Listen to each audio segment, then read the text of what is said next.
learning 7 ways to preserve, grow, and earn income from our savings. One way is to invest in government securities.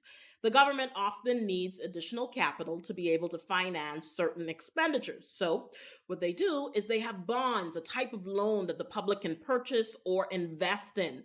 In exchange for investing in these bonds, investors receive interest payments throughout the course of the bond period. And at the end of the period, which is called the maturity date, they get back their money, the principal, the initial amount that was invested. Now, the Central Bank of the Bahamas, which oversees our country's financial sector, it acts as the broker dealer for the government. It facilitates the issuance of government bonds as well as the interest payments to investors. It's the middleman between the government and the public, the investors, us. To get information on government securities here in the Bahamas, I brought in Bercario Bodie. He's the assistant manager of the banking department at the Central Bank.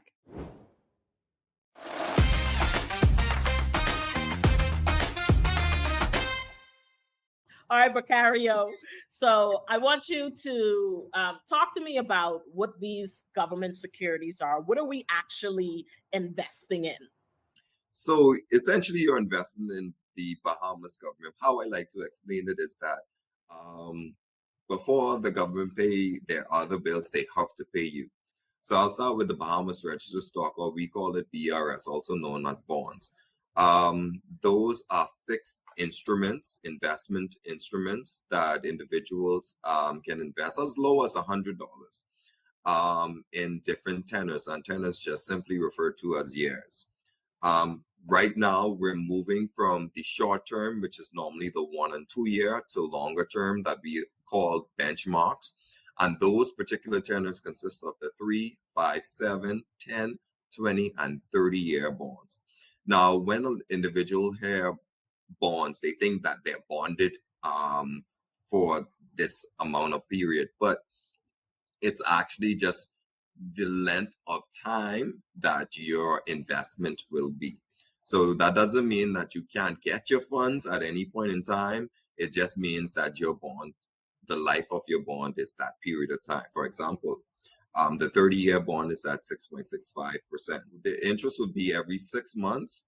So the 6.65%, which is the 30-year bond, you'd be receiving 3.325% on your investment. Obviously, the more you invest, the more your interest will be.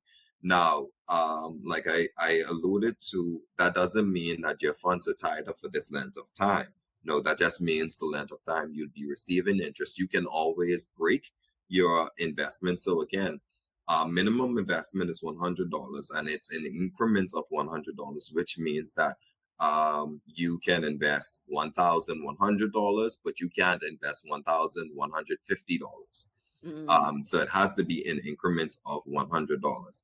And is it only for that initial investment? Can I invest more? Yeah, Moving ahead. definitely. How does that work? So let's say I start out with $1,000 investment. Mm-hmm. And I want to, put additional funds into it. How does that work? Yeah, definitely you can do that. We actually encourage individuals to, expand their portfolio.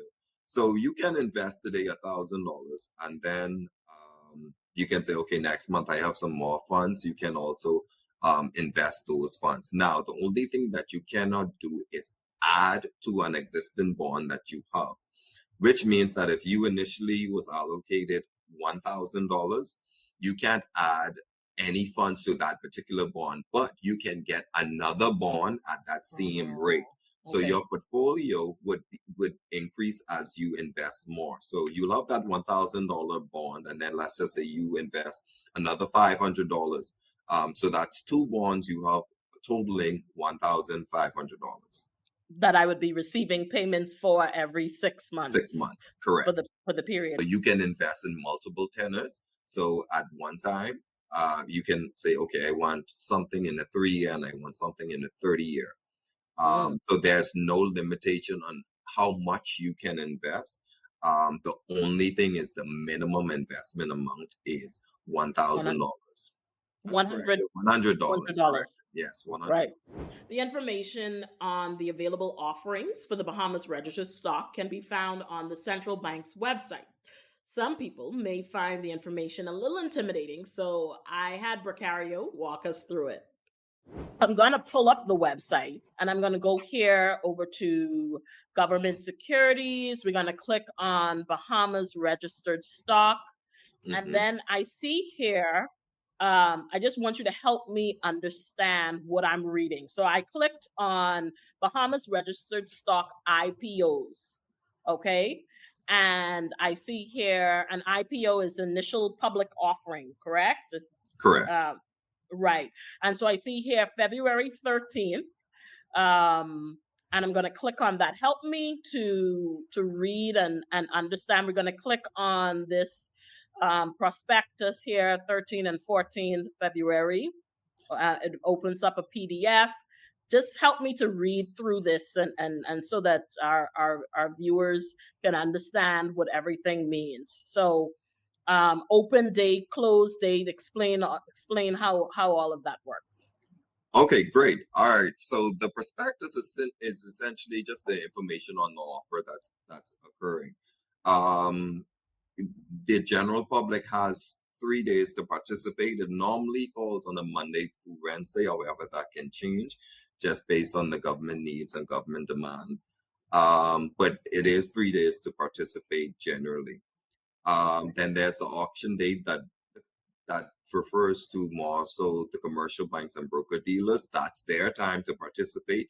And then there's the settlement date, which is when the offer officially closes. Now, there's also information on the first interest payment date. We give you that so you can be aware of when your interest will start. And then we also state that it's paid semi-annually. Underneath that information, you also have a table that gives you the breakdown of what the government is looking for or the funds they're looking to raise in each of those tenors. Remember, I refer to tenors as years. Right. And I generally tell the public don't necessarily be concerned about, the issue size. I would think that their interest more so of what is the interest I'm going to get on my funds. So you want to look at the interest rate. Sometimes that changes. It doesn't decrease. It would either remain the same or it would increase. So I would say pay more so attention to the interest rates and the maturity date. So the maturity the maturity column gives you the date that it ends. That it ends. Your last interest payment. Okay. Yes. Okay. And then below we also have like the information on competitive and non-competitive, which is competitive is when you actually want to give a bid. So you can say I want $1,000 at 97% or whatever the case may be. And then non-competitive is essentially at par. But for the most part, we have individuals that want to bid at par, which we participate or we enter their bid as, because you want $5,000, you want $5,000 for $5,000. But that's generally how it works. Right. And when I hear the word bid, I feel like it seems like a competition like this. So I need to get my bid in, or I'm going to lose. I mean, is there a limit on the number of people that how does no? So that essentially is just us entering your subscription amount. So the bid term is interchangeably, and that would encompass your application. We need your application and your funds to be remitted to central bank as well. So we can't insert your subscription or your bid without both of them being sent or received by the central bank. So now let's talk about some of the other opportunities here. So we talked about Bahamas Registered Stock. Let's talk about the Savings Bond opportunity, which is fairly recent. Yes. This is something that came about just last year, right? Correct. November was our launch, our initial launch for the Savings Bond. Now, the Savings Bond is very similar to the registered stock. The only difference is now you're actually bonded. The registered stock, the Bahamas Registered Stock or the BRS, there's no bond there, even though we refer to the securities or your subscriptions as bonds. It's interchangeable. But the actual savings bonds, you're bonded. So your funds that are that would be that you would be interested in investing, they are bonded for that period of time. So the savings bond is the 1, 2, 4, and 6 year. So Okay. there are 4 different opportunities for you to invest in a savings bond. Now, the difference with that, like I said, you're bonded, but there are also locking periods for each of those tenors or each of those years. So for the 1 year, the locking period is 6 months. For the 2 year, locking period is 12 months. For the 4 year, the locking period is 18 months, and for the 6 year, the locking period is 24 months. Now, And what does that? What do you mean by lock-in period? If you could just explain that. right. So the lock-in period means you cannot get your funds at all, which means that your funds are still receiving, you're still gaining interest, not payment as yet, because it's still paid semi-annually. So your funds are still gaining interest, but you're not able to redeem or get your funds back during that lock-in period. Now, for example, the lock-in period for the 1 year, like I mentioned, is 6 months. So 6 months and 1 day, you're then able to get your funds back. The other side of that is, even though you can get your funds back, you're still going to be penalized 91-day interest on your funds. So the objective of the savings bond is to actually force you to save and discourage you from redeeming early. Now, once your funds have matured, so once the 1 year is up, you would get your last interest payment along with your principal amount back. No charges, no fees, no penalty. It is an instrument that you're gaining interest on, higher interest than other commercial banks. So it is a very useful tool just for you to set it and forget it. Right.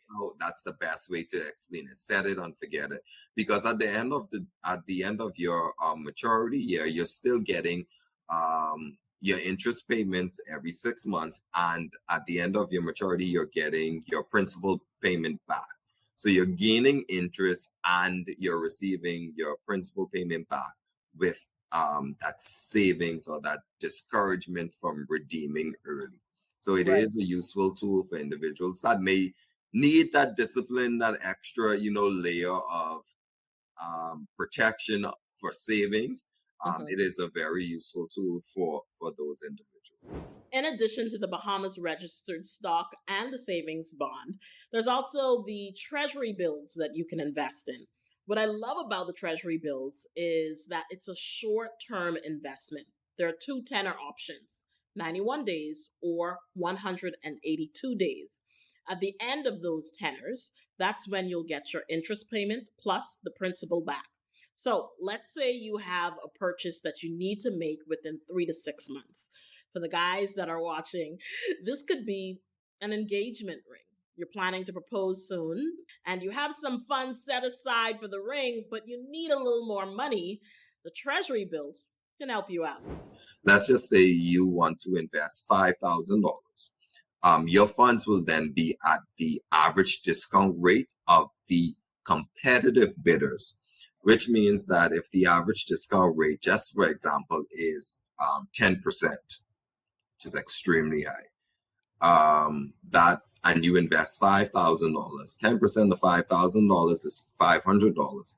You would initially send us, central bank, $5,000, but we would essentially refund you $500, which is the amount of the average discount rate. So whatever your average discount amount is, that essentially would be your interest at the end of the 91 or 182 day.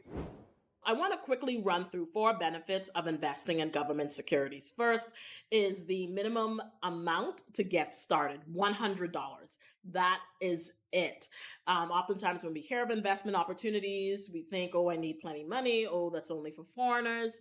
$100 is all you need to get started. Now, of course, you want to put in more than $100 because you want to be excited about those interest payments that will be coming to you. Second is the interest amount is much higher than what you're going to get at the commercial banks. Not only that, but oftentimes with savings accounts at commercial banks, you're incurring fees. There's no fee here that you'll be incurring. You'll actually be making money on your money that you have in the Bahamas Registered Stock, in the Bahamas Savings Bond, and the Treasury Bills.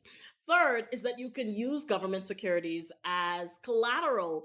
Oftentimes, that is a major obstacle when people are looking to get loans at commercial banks, is that they don't have collateral. And so, with these bonds that you're going to be investing in, you can actually use these as collateral at local commercial banks. And then, fourth, it's government backed. A return is guaranteed. Now, I did have a little bit of a concern about, these payments coming in on time, because sometimes we have plans for our money and we need to make sure that they're going to be there on the date that it's said to be issued. I did talk to Bercario about that, and he gave a fairly good answer as to whether we'll be getting those payments on time. Now, I will be completely transparent and completely honest. We are working with technology because we don't manually issue payments. It is a system that we use, and with technology, there's always the risk of, a delay, whatever it may be. But we have been doing an amazing job with facilitating interest payments. Even if it's normally you should get it the morning of your interest payment date, but by midday or so it would be facilitated. Now, I don't say that to say that it may not be longer, but I can stand firm and say that we have been doing an excellent job. That's the Financial Market Infrastructure Unit. They've been doing an excellent job in facilitating these payments, because we know our customers are looking forward to these payments, and they may have plans for them or whatever the case may be. But I can say that it's coming, and it has been on time. Okay, so before you go, give me the phone number and the email address of anyone who is interested in investing. Where do they go? Okay, so the website, centralbankbahamas.com, you're going to click on Government Securities tab, and then on the left-hand side, if you're using a laptop, or if you on the left-hand side, you see the different tabs for our initial public offering for the Bahamas Registered Stock, the Bahamas Savings Bond, and the Treasury Bills. All of the information that you need is right there. Okay. The application and the portal access. And then the email address, we have our general mailing box is domesticdebt@centralbankbahamas.com. That's domesticdebt@centralbankbahamas.com. Telephone contact 302-9809. So you can use any of those mediums to reach out to us. And we have an excellent team here in the banking department, the domestic unit. That's my particular unit. I'm the assistant manager for that unit. So we talk with our customers, we walk through with them. You can come in if you don't feel comfortable, filling out the application or signing up through the portal, and we'll definitely assist you. We don't even have to have an offer for you to say, okay, I have this $10,000. I just got this ASU draw, whatever. I want to invest, but they don't have an IPO going on. Do I have to wait? Do I need to wait? Not at all. You can email us or give us a call, and we'll be able to assist with, getting you a bond for whatever value you want once there's availability. We have a dynamic team. So please take advantage of the opportunity. Reach out if you have any questions. Shoot us a quick email. We're very responsive. And don't be afraid to ask questions. Don't be afraid to ask questions, because we have to get to a point where we're sharing knowledge. And, financial literacy is something that we have to push, and we have been pushing. And I want to say thank you for even giving me the opportunity to share this knowledge with you and your audience, and the wider Bahamas. So, yeah, thank you for having me. Thank you for coming on.